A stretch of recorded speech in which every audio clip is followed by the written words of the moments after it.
సరే ఎవరో బ్రాహ్మడు వచ్చాడని కదా రమ్మన్నాడు పాపం ఆయన కూడా.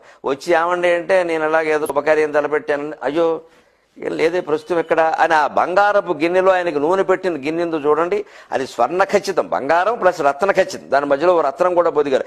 ఆ గిన్నె ఎడం చేతి వైపు ఉందిట, ఎడం చేతితో ఇచ్చేశాడు. పక్కన ఉండేవాళ్ళు చూసి మహారాజా మహారాజా ఎడం చేత్తు దానం చేయకూడదండి, కుడి చేత్తో అన్నట్టు. ఊరుకో అని ఇచ్చేసాడు, ముందు పట్టుకెళ్ళిపోవాయా అన్నట్టు. అదేమిటండి ఎడం చేత్తో చేయకూడదు కదా, నీ శాస్త్రాలు పక్కనట్టవయ్యా, ఎడం చేతిలోంచి కుడి చేతిలోకి మారేలోగా నా బుద్ధి మారిపోతే ఎంత పాపం అన్నాడు. అది కర్ణుడు అంటే మహాదాత కర్ణ అని అందుకనండి. కర్ణుడు మనం అనుకుంటున్నంత దాత కాదు, మనం అనుకుంటున్నంత వీరుడు కూడా కాదు. దాత కాదు అనడానికి కవచకుండలాల తప్పితే ఆయన చేసిన ప్రసిద్ధమైన దానం ఏది వ్యాసభారతంలో లేదు. దయచేసి పుట్టగింపు కథలు నమ్మకండి.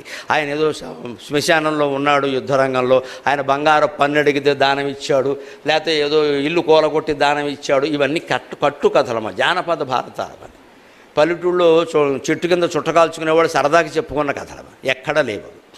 ఆయన చేసిన ఒకే ఒక దానం కవచకుండలాలు, అది అరణ్య పర్వ సమయంలో చేశాడు, చివరిలో కాదు.